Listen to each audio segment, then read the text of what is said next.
Muy buenos días, muchas gracias por la invitación a este importante evento académico. Sin duda alguna, uno de los retos más importantes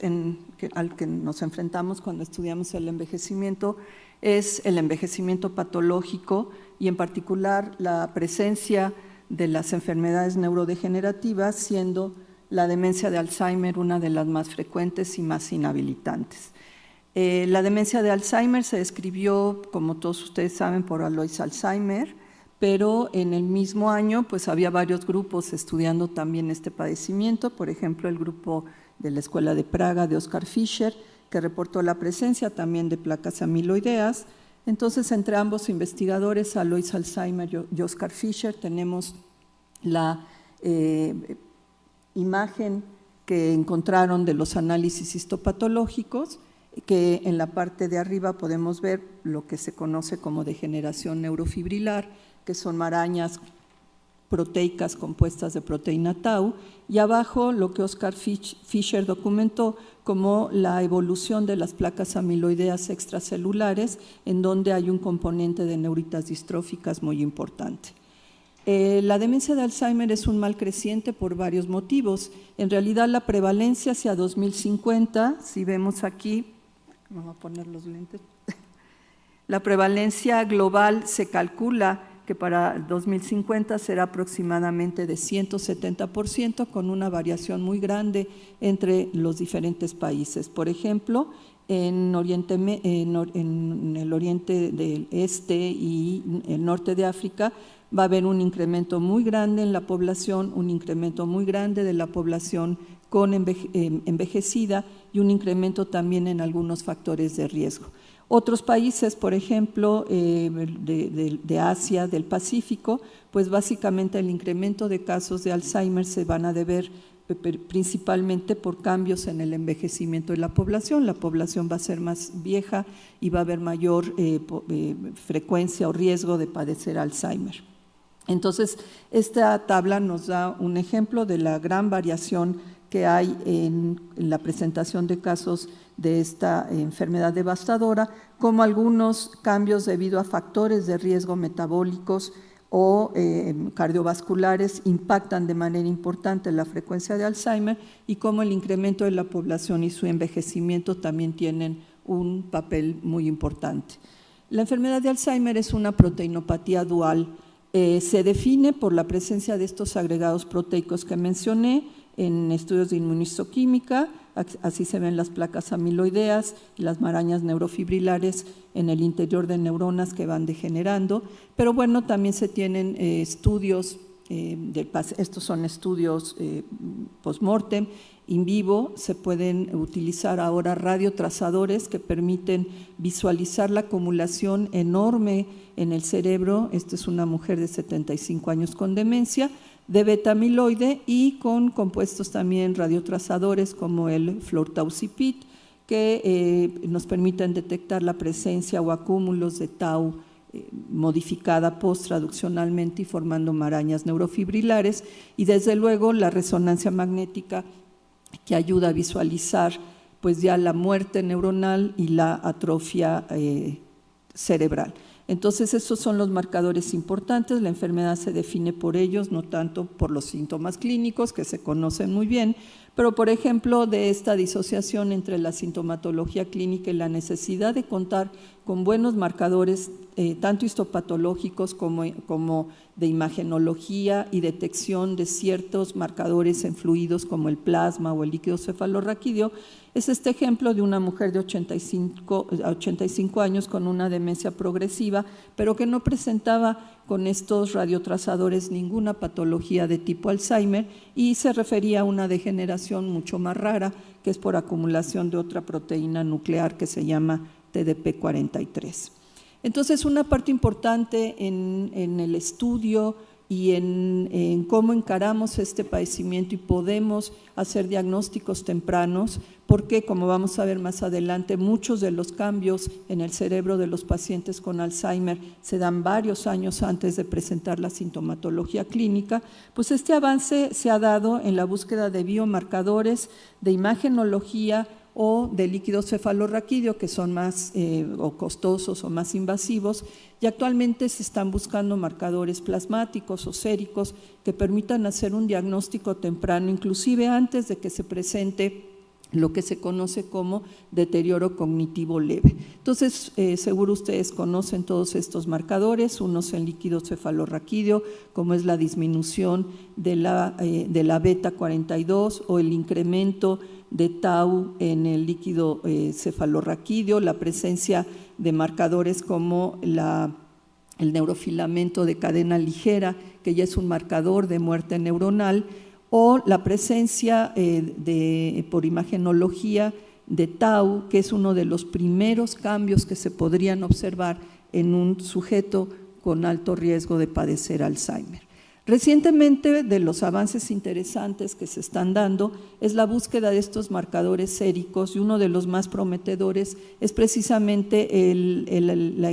la búsqueda de formas fosforiladas de tau en ciertos residuos. Esta sería la imagen de la proteína tau con sus características bioquímicas. Varios de estas formas fosforiladas de tau que se conoce que están en los sitios que se llaman ricos en prolina, que son donde la tau se une a los microtúbulos y los estabiliza, pues el tau 181, el fosfotau 181, 217 o 231 son marcadores muy prometedores para hacer diagnósticos bastante tempranos de un alto riesgo de padecer o un deterioro cognitivo leve que podría avanzar a una demencia de Alzheimer.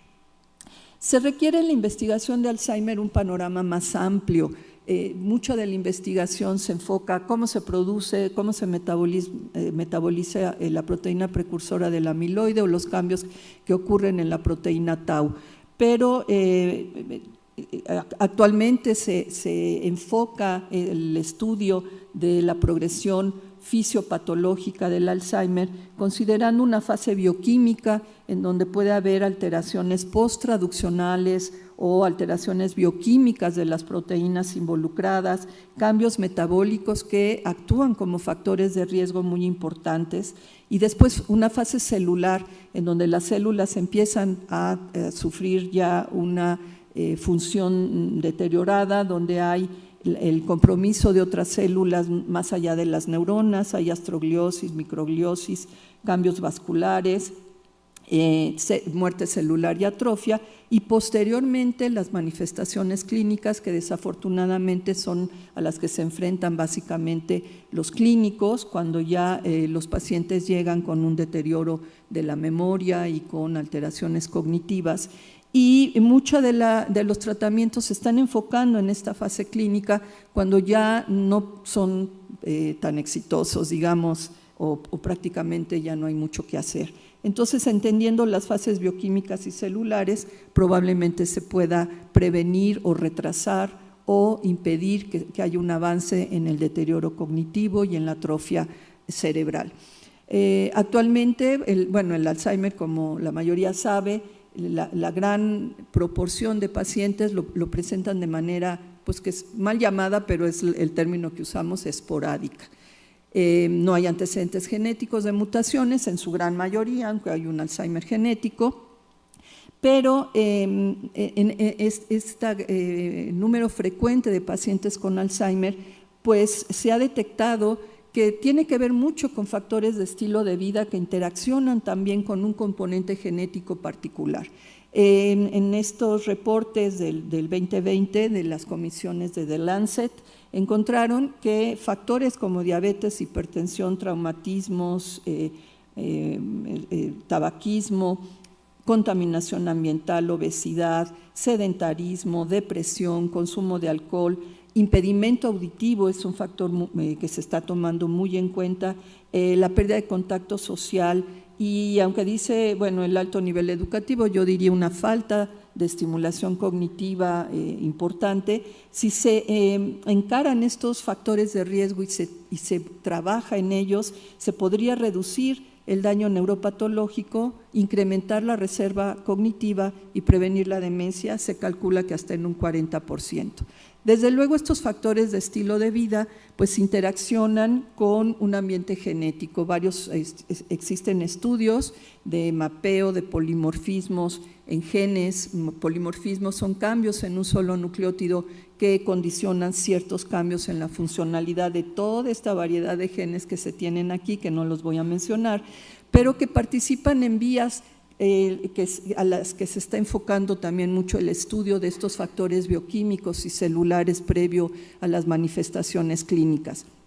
Muchas de las vías de este componente genético que pudieran estar involucradas tienen que ver con metabolismo de lípido, función sináptica, desde luego la activación de complemento, la activación inmune, que parece jugar un papel importante por promover una inflamación crónica, sistemas de degradación de proteínas mal plegadas. Hay un campo muy importante en todo lo que es la autofagia y los sistemas de limpiado de acumulación de proteínas mal plegadas o disfuncionales, y el metabolismo de la proteína precursora del amiloide. Nosotros nos hemos enfocado en el laboratorio en el papel de ciertos aspectos del metabolismo lipídico y de la función sináptica,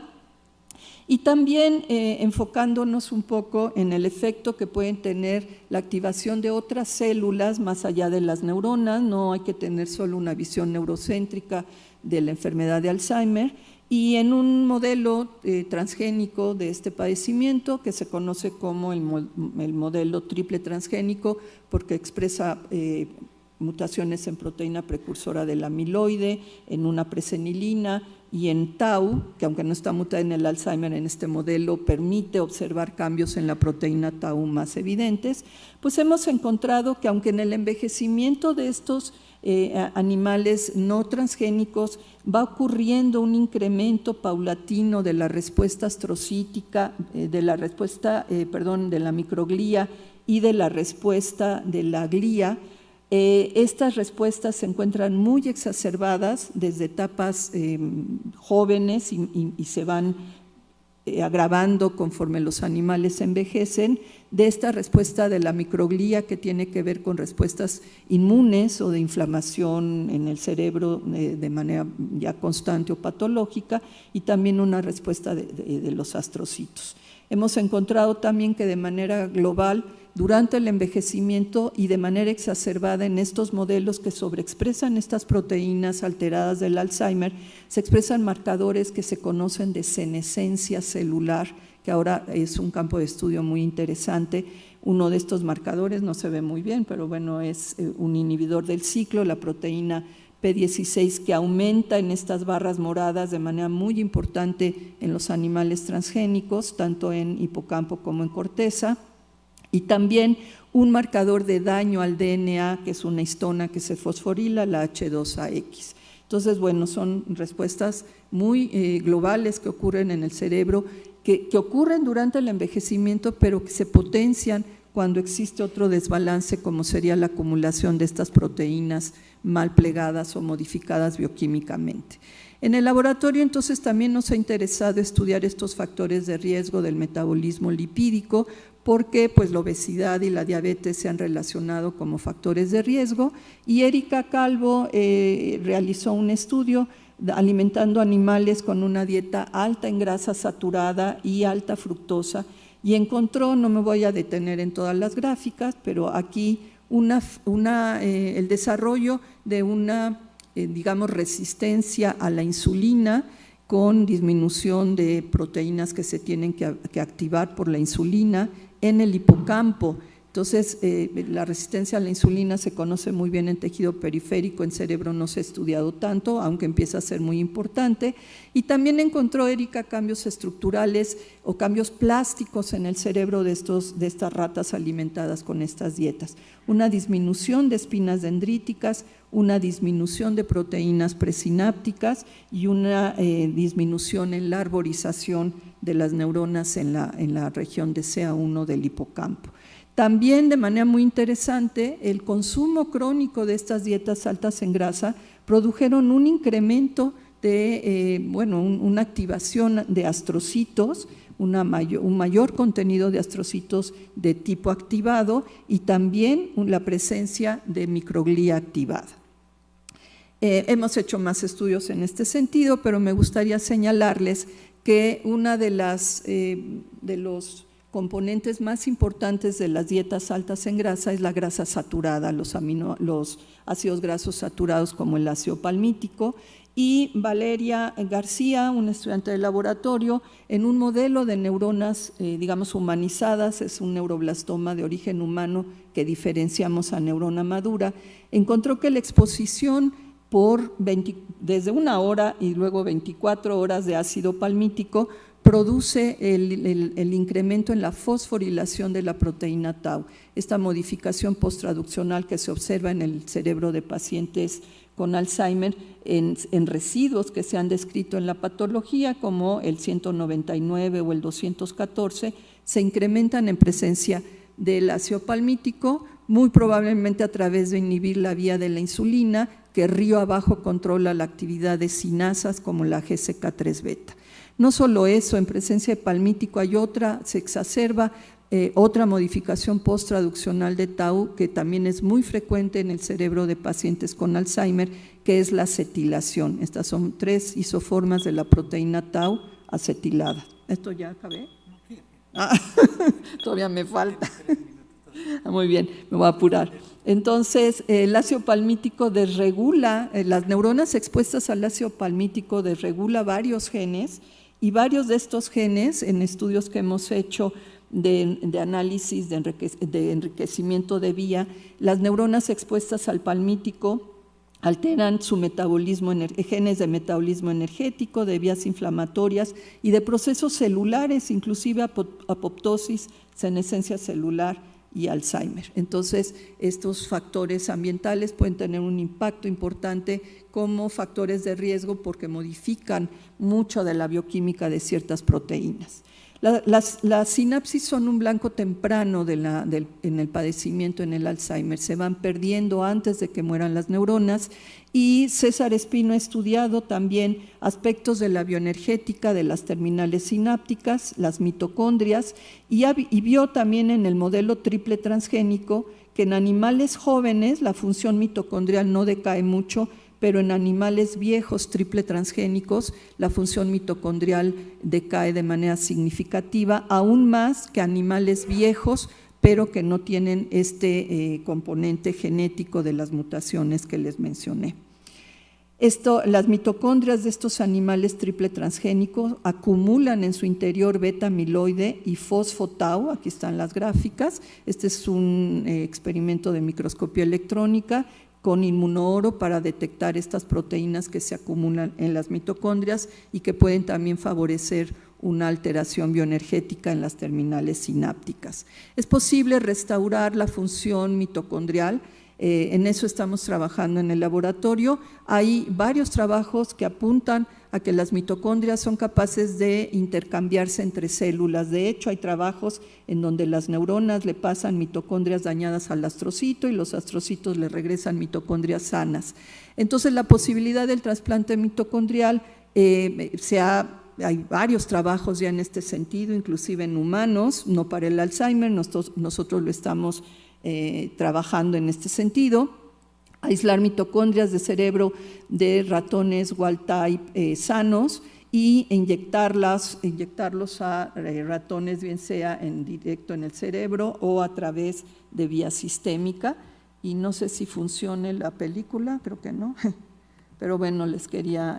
enseñar que las mitocondrias exógenas que están teñidas en rojo tienen la habilidad de internalizarse en neuronas y de fundirse en la red mitocondrial, y que en experimentos preliminares hemos visto que ratones transgénicos de 24 meses, ya muy ancianos, ratones transgénicos del modelo de Alzheimer, que no son capaces de recordar una tarea de cuando se mueve un objeto, es una tarea de memoria que se utiliza mucho para estos experimentos. Los ratones transgénicos de Alzheimer en la evocación no recuerdan, no saben qué objeto fue el que se movió. Sin embargo, de manera preliminar hemos encontrado que ratones transgénicos viejos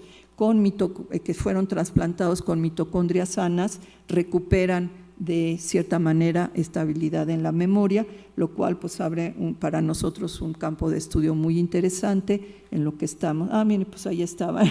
las mitocondrias rojas se fusionan con mitocondrias de la red mitocondrial de las neuronas que están teñidas en verde y se empiezan pues a movilizar a lo largo de todas las neuritas. Entonces, finalmente, en la enfermedad de Alzheimer es un padecimiento muy complejo en donde no solo las neuronas, sino astrocitos, microglías, células endoteliares están involucradas y que sufren cambios iniciales, como mencionamos, bioquímicos, celulares, que terminan produciendo muerte neuronal, manifestaciones clínicas, y creo yo que los esfuerzos importantes para buscar terapias que realmente sean eficientes para este padecimiento tienen que darse hacia estos cambios iniciales antes de llegar a la atrofia cerebral. Y bueno, finalmente agradecer a los de donde obtenemos financiamiento, la UNAM, la Fundación Miguel Alemán, CONACYT, a las gentes de mi laboratorio, colaboradores del Instituto de Fisiología Celular, del Instituto Nacional de Cancerología y del Centro de Bioinformática de la Universidad de Copenhague. Muchas gracias.